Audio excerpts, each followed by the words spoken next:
Come back at 10:30 for the papers and continue this conversation. Is Trump good for Britain? Would this be a problem for Starmer if he fails to stop the votes? Of course it will. I mean, the British public do worry about this, and I think there are too many people on the left. But if they were worried, why did they vote for Labour, who clearly had a very flaky policy on this? Well, I think they voted for Labour for other reasons, but Right. I think most people are sceptical that any government can make a huge amount of difference here. I mean, would the Rwanda thing have made any difference? Of course it wouldn't. And the number of people who would have gone to Rwanda under the scheme would have been tiny. No, Michael, you're shaking your head. Absolutely. The Irish Taoiseach, the Irish Prime Minister, was saying that even though no one had actually, apart from one volunteer, been sent out to Rwanda, there were English migrants, now illegal immigrants, moving to Dublin and other areas, and there were riots in Dublin because they feared that Rwanda would go into action and that they would be sent off to Rwanda. And boat crossings came down considerably, and those that did come across drifted across to Ireland. The deterrent was working before anybody was sent there. How important is it that Kemi Badenoch is robust on this and embraces potentially the idea of exiting the ECHR, which so far she won't be led on, Michael? Does that concern you? It's hugely important. I think it's make or break for the Conservative Party. Will she do it? I think she will. Will Michael Gove let her do it? I think Michael Gove? Yeah. He's running the Spectator. Well, look, I think she realises that if she doesn't do it, you know what? Reform, once again, will take a huge chunk of votes from the right, which will just let Labour continue in their ghastly way. Michael, you've just done a documentary about the future of reform. Well, I appeared in it. Oh, you appeared in it. You featured in it. I'm sure you were the best thing on it. But do you think that the Tories face an existential threat from reform? And could the pinch point be illegal immigration?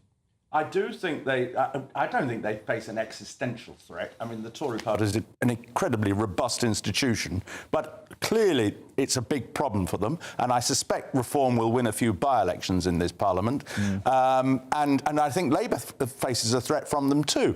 And I think if Labour hasn't made an impact on the boats traffic by the time of the next election, they will lose a lot of votes over that. Well, they won't make an impact, will they? I mean, this is a Home Office civil servant. I think was it dishonest of Sir Keir Starmer to say that his policy was to smash the gangs, knowing it wouldn't work? Well, who's to say whether he knew it wouldn't work? But it was foolish of him. Do you think that Keir Starmer knew that it wouldn't work?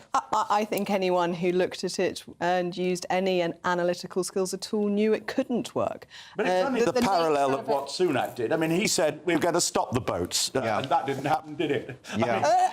And I'm not dissolving plan how he could do it. Michael, lots of people have said that actually the Prime Minister and even Boris Johnson back in the day, Priti Patel, none of them really believed that Rwanda would work, but it was a good fig leaf politically. No, I don't believe that, actually. I think they actually believed it would be a deterrent. I said to Rishi Sunak, to say you're going to stop the boats is naive as hell, because you're never going to stop them completely. But you could reduce them by 80 or 90% if they think there's a good chance they're going to be sent off to Rwanda and be processed there. If it's only a few hundred people going to Rwanda and tens of thousands are coming, anybody who's thinking of coming is going to take the risk, aren't they? Don't. It's a 1% chance I'll be off to Rwanda. They drifted across to Ireland. But why should anybody think if there's only a 1% chance of them going to Rwanda? Think analytically like this. Of course they do. A lot of these people are incredibly clever coming here. They don't wind up in Rwanda. It's the same reason, mercifully, why people don't drink drive. Well, A, because it's wrong. They might get caught. It's one of the risks they take, in the same way that the risk they take is that they will drown in the English Channel, but they make the calculation that won't happen. Why were they drifting over, even though only one person was actually sent to Rwanda, and as I said earlier, they volunteered? Why were they leaving England and moving across to Ireland? Well, because it was a real threat. And at the time, because once they're here, then it's reduced. Well, once they're here, I suppose just as a safety thing that they move across to Ireland. But hang on, that doesn't mean it would have deterred them from coming in the first place. But it did. It did. The number of crossings actually was reduced. Well, the number of crossings went down for other reasons as well, to do with the weather. Well, to do with the weather. No, and things like that. And now the Michaels love arguing. Yes, they do. I mean, this is the point. The Taoiseach complained about the Rwanda plan. He literally name-checked it, which I thought was a PR coup for the late, great Rishi Sunak. It was, but that's because there was a reason behind it, and people didn't want to be deported to Rwanda when it looked likely to come in. As soon as that threat went, more people were encouraged. But we need to go much further than just that. We need to make sure there aren't benefits hotels and that people are literally turned around. What about Trump-style Very quickly. deportations, which Nigel Farage has distanced himself from that idea, but Trump's going to do it in America. If it's successful, should we do it here? I think we should be deporting anyone who comes here illegally. They are a criminal. Well, even people who have been processing, but we should have efficient systems that actually do that fairly and justly. The only justice is swift justice, and at the moment, those people are getting no justice at all. They are living in limbo, and it's worse for the people already here. Michael Crick, deportations? Well, I mean, even Farage won't go there, but Trump has. In some cases, yeah.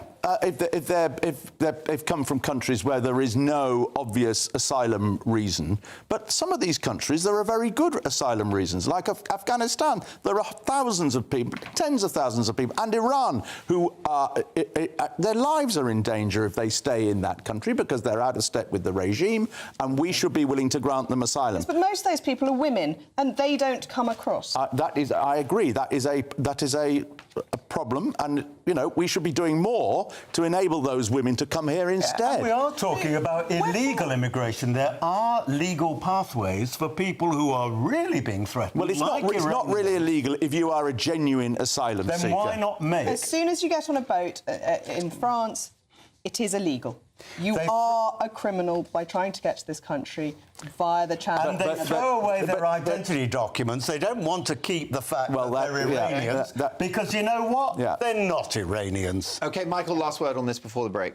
Well, I think that it is a problem that, for all parties, it's very, very difficult to resolve it. It's a big problem for Labour, and I don't think the policies of either the Rwanda or smashing gangs are going to work. ID cards. OK, well, there you go. Look, it's always good to have a diversity of views. Well, Starmer urged to bolster UK-EU ties after Trump win.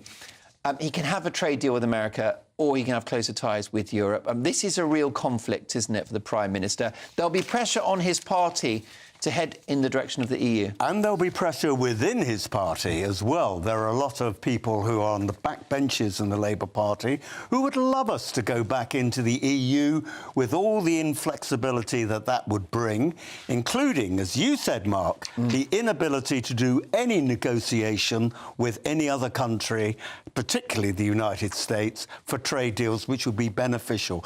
Remember that Europe tried to do a deal with the United States. The United States didn't want to know.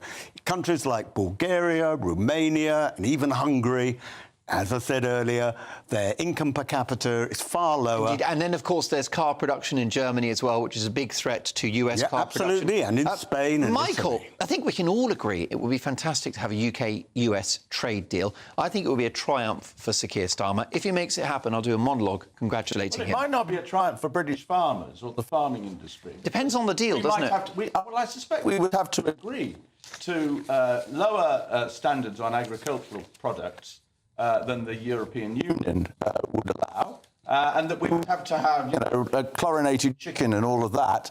Well, we have chlorinated salad, it's a very, nobody's Now, how about this from top TV broadcaster Narinder Kaur, who caused outrage on the internet today when she tweeted the following: a photograph of Princess Catherine at the Remembrance Sunday memorial, and she said, "Genuine question, why has Kate aged so much?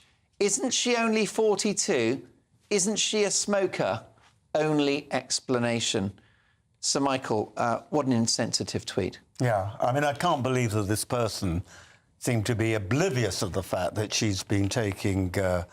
well, I don't know if she is under chemotherapy, but she's certainly receiving medical treatment. She's finished her chemo, I think, but she's been through it. But it ages you. And actually, I think she looks, if it's not disloyal or improper, I think the Princess of Wales looks gorgeous. She does. She's attractive. And of course she was looking solemn. It was Remembrance Sunday, for heaven's sake.